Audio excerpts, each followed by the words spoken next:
Hello, welcome back. My name's Megan. This is Millennial Meg. Whatever. Um, Dudes and chicks and people, don't take prednisone. That's my advice to you. Um, there's no cleaning going on in this week's video. This is it.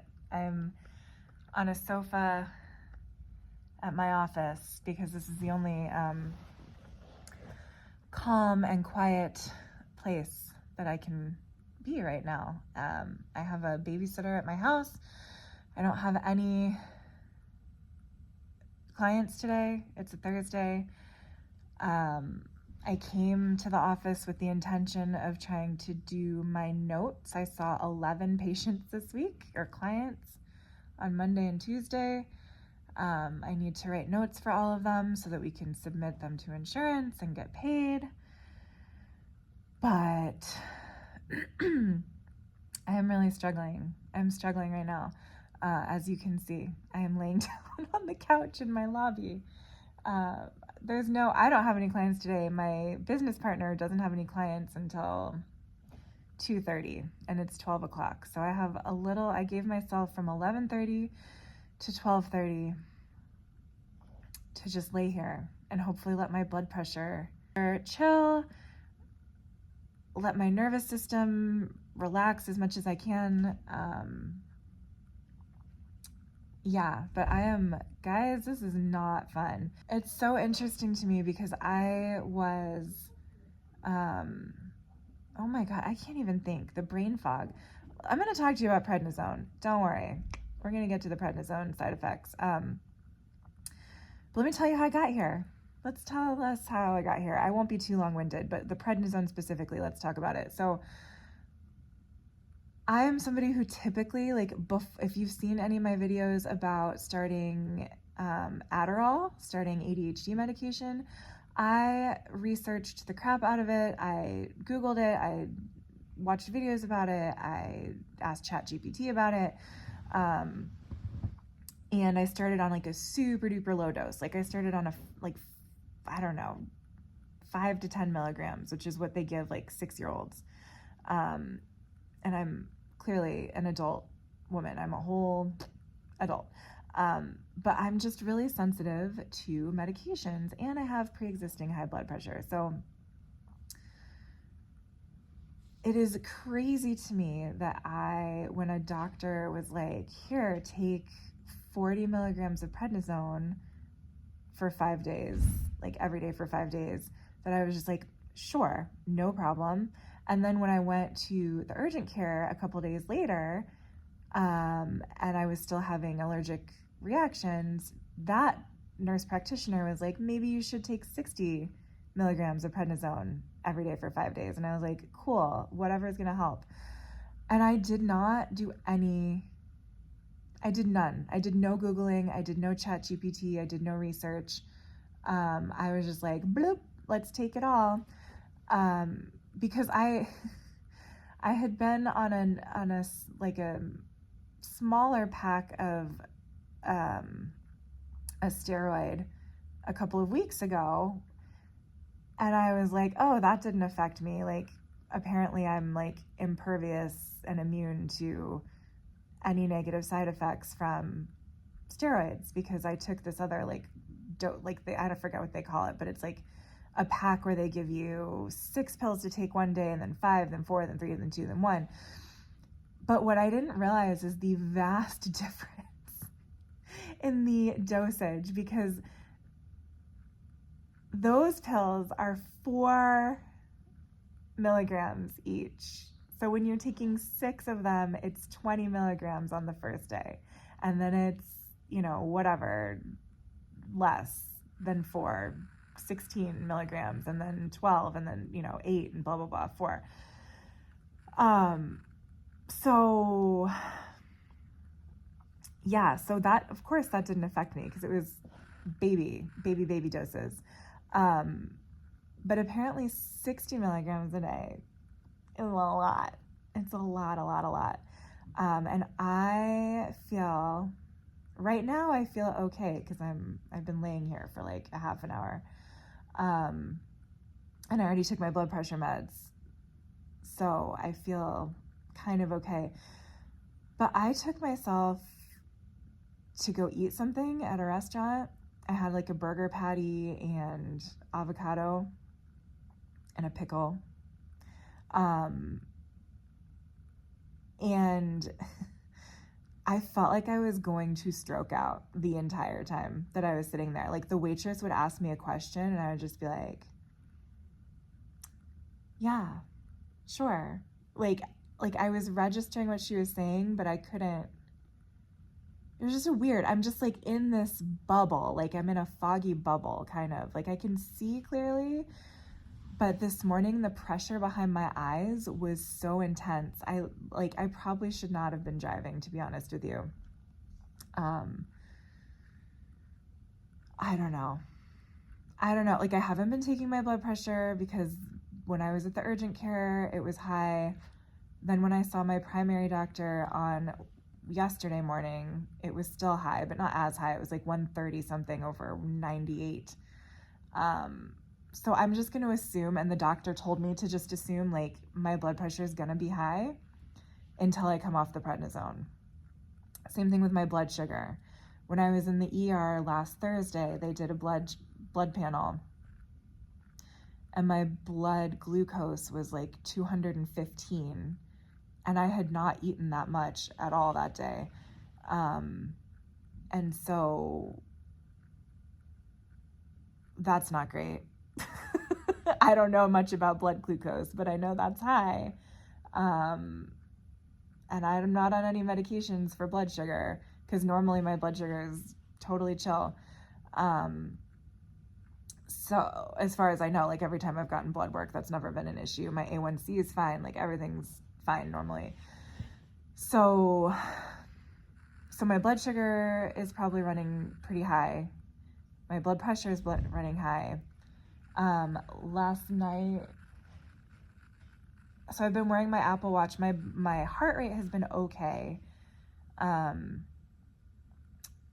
that's good at least. But last night, I woke up, I think I went to bed at like 9:30 or so, maybe 9 o'clock.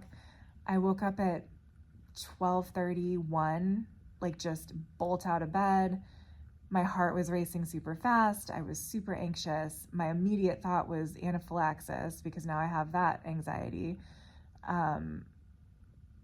Because they gave me an EpiPen in the hospital, which is a whole other story. But anyway, so now I'm like obsessed with the idea that I'm going to have anaphylaxis.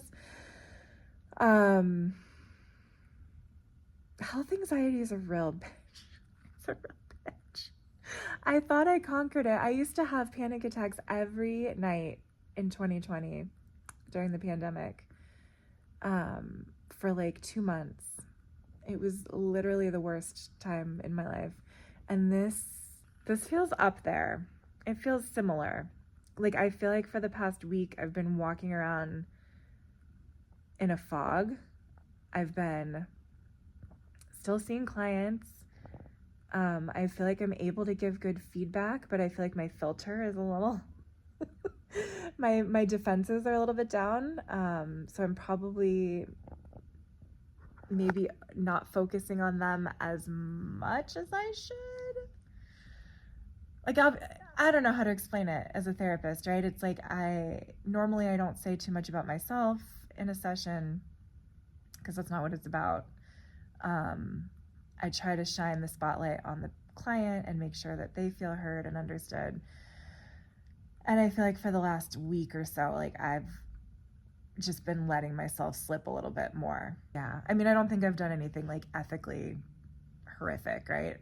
But I just notice I'm not feeling my best is the point. I'm just not feeling my best. And the mornings are really hard. The mornings are super duper hard. I felt, like I said this morning, I felt like I was going to stroke out. Like the pressure behind my eyeballs was crazy. Like it wasn't even a headache. It wasn't like I didn't feel like I needed to take like an Advil or something. I just felt pressure behind my eyeballs. It's better now. the panic attack. Oh yeah, so back to the panic attack. So I last night I was really proud of myself because for the past few days I've been panicking about panic attacks, right? Or not panic attacks. I've been panicking about my health. And so anytime I feel like my chest or my throat tightening, I'm like, I need to take like more allergy medicine, or I need whatever, like, oh my gosh, I can't wait till my next dose of the steroid, or like whatever the next medicine is, right? And so I last night I was proud. I woke up at, like I said, like midnight, and then I felt the symptoms. My first thought was like, oh no, I should have taken another allergy pill at night, because I was taking 2 24-hour Allegra a day for a couple days, because I thought I was still fighting off allergic reaction symptoms. And now I think I'm just fighting the prednisone side effects, honestly. Just trying to wean down as much as I can, as slowly as I can, so that I don't or make things worse, right? So anyway, so last night I decided not to take an allergy pill before I went to bed, because I was like, let me just see if I can make it. And so I didn't. And so when I woke up at midnight, my first thought was like, oh no, I should take the allergy pill. Like, this is wrong. Like, I'm still having an allergic reaction. And then I was like, no, I can still breathe. My throat is not closed. I can still swallow water really easily. I can still, like, I'm not wheezing. I'm okay. But I just had a really stressful conversation with my husband at dinner that didn't get resolved. I'm really emotional. I'm really stressed out. My adrenal system is blown right now from being on a stupid high dose of prednisone. So let me just get up, put some ice cubes in a little plastic bag, and like put the ice cubes on my face, my neck, my wrists, my crook of my elbow, my chest, and just breathe through it. Like, insomnia is one of the side effects. Panic attacks are one of the side effects. Anxiety is one of the side effects. Like, we're just going to have to ride this sucker out, right? We're just going to have to ride this sucker out. Like, I can't just keep going to the ER. That costs $750. If you're not in the United States, my copay with health insurance, my copay to go to the emergency department is $750. And I went 3 times in July to the emergency department. I've been 3 times in the last month. And so I'm going to have to ask my parents to help me with that. Or, I mean, hospitals here, like, you can put yourself on a payment plan. Like, I'm still on a payment plan from when I gave birth 3 years ago. So whatever. I'll just be on a payment plan until I die. It's fine. And then what else? Yeah, so I can't keep going to the emergency room because they're not going to do anything unless your blood pressure, this is the crazy cuckoo part, unless your blood pressure is literally 200 over like 120, they do not care. Like, they will laugh at you. I mean, they'll be nice about it, but they're like, oh, please, like, this is not a real emergency. Like, you need to relax. So that has been my experience when I go to the ER with anything less than that. So, and I've also been told by multiple providers now that my blood pressure is just going to be elevated for right now, and that is okay. It is temporary. It's not going to cause like permanent organ damage. Hopefully. I just need to relax and get through this. And that is the hardest. That is the hardest part of this whole situation. Like, I just need to I need to accept that I'm not going to feel good, which is really hard for me because I'm so in tune with every little stupid thing with my body. Like I can feel my heart right now. You can probably see it shaking. Yeah, like I can feel everything in my body, everything. It's so annoying. Like one of the nurses in the emergency room was like, you just seem like you're just way more in tune with your body than most people. And I'm like, yeah, it really sucks. I wish I wasn't, honestly. So, yes. Where was I going with this? Yeah, that's the hardest part. Just accepting, like, okay, I am not going to feel good. And I don't know when it's going to stop. Like, I don't know when I might feel better. I don't know when I might feel normal. I don't know when I'm going to stop having pressure in my face and my eyes. I don't know when I'm going to be able to sleep. Like, every night now when I go to bed, I'm like, oh, fingers crossed. I hope this works out. So I don't know when that's going to improve. I don't know what's going to happen when I do wean off the prednisone. Like, if I'm going to have some kind of a rebound situation. I just don't know. I don't know. And so just sitting here, this is what it's funny that I like to work with clients with health issues.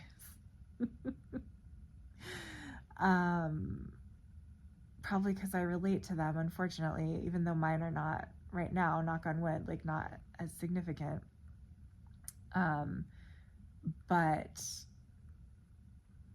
you know, I tell my clients all the time, like, everybody, like a lot of people that I work with who've had strokes, right? A lot of them are like, I just want to have my life back how it was. I just want to be back how I was. I want to be able to function how I was functioning, how I was comfortable, how I was, you know, whatever.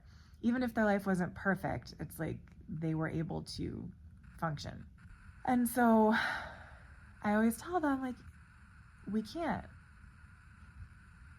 go back to how it was, right? We may never get back to how it was. We might, but even if you get back to how you were, like on an objective functional scale, something within you has now shifted, right? Something has changed. Something has, because you've had this experience and because time has passed,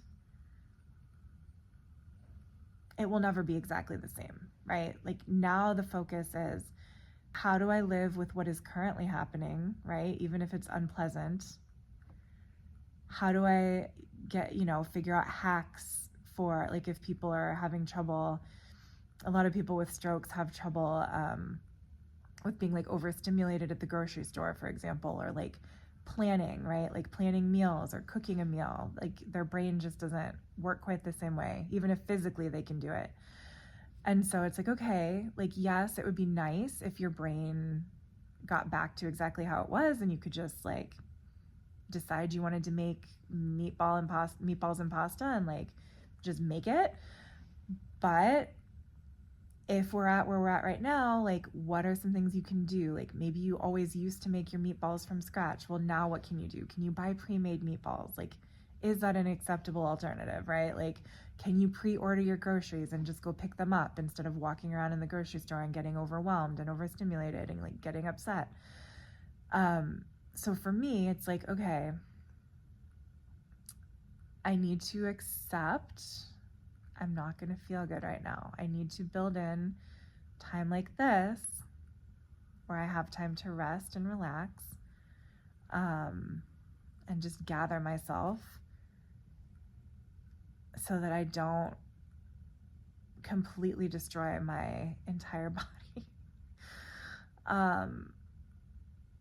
And that's hard. That's hard with a toddler, right? And then it's hard too because Ed and I are this is a big time of transition. He wants to go home and visit his family in Mexico. Like, Amelia's starting daycare in 2 weeks. Amari's starting school in a couple more weeks. Like, there's just a lot of things that are happening. And I'm starting a new job in a month. Like, there's just a lot of things that are happening where it feels unsettled, and it feels, because I'm not settled, it feels stressful, like my body interprets the unknown as something to be scared of, and something to kind of freak out about. And so I'm gonna just have to adjust and just be like, okay, I can't have all of these conversations right now. Like, I can't get into an argument with my husband. I can't, last night I got really upset. I was crying. Like, And I felt my blood pressure and the pressure behind my eyes just like through the freaking roof, right? So no wonder I woke up with a panic attack. Just right now, these are all things that we do need to deal with. This is life that continues to go on, right? But sorry, I don't know why I'm so tired. I didn't bring my my tripod. I brought the tripod in the car. I just didn't bring it here. So now I'm holding the phone. So sorry if this is really annoying to watch and really unattractive, but it's what you get. And I know there's probably like 20 of you who actually are listening to all this and care, so that's fine. This is for you. This is mostly for me. This is just for me. And I mean, for you, hello, you're here too if you're watching, but this is just my own, whatever, ramblings. But yeah, I can't afford to get into arguments right now. I can't afford to be super stressed out. I need to focus on calming myself down. I have not cleaned the house. I've done the bare minimum to just keep things like at bay, right? Like I vacuumed on Monday. I've put the dishes away, right, a few times. I've taken the trash out a couple times. I've done the laundry a couple times, but like I'm not decluttering. I'm not putting everything away all the time. Like Amelia's room's a mess. The toys are all over the living room. Like there's just a lot going on. The basement is cluttered again. Like everything's just cluttered. And it's like, well, I can't, right? And then I have Amelia who's like, she wants to play all the time. I cannot wait for her to start school. Like or daycare or whatever. Like she's going to have so much fun with her daycare people. She's going to play her little heart out. She's going to have nap time. She's going to do great. Because I am just not cut out. I just need a break. And I'm glad she's starting daycare like a couple weeks before my job starts. So that I can have maybe a few extra days towards the end of the month. Like I have a day that I'm not going to see clients. I'm just going to go. I'm going to go to a doctor's appointment, an allergy appointment, or ENT/allergy. I don't know. Guys, I don't know anymore. But, yeah, I guess that's it. I feel like garbage. Right now, that's not fair. I'm trying to stop saying that. I don't feel like garbage right now. In this very moment, I feel A-okay. I feel tired. But I'm okay.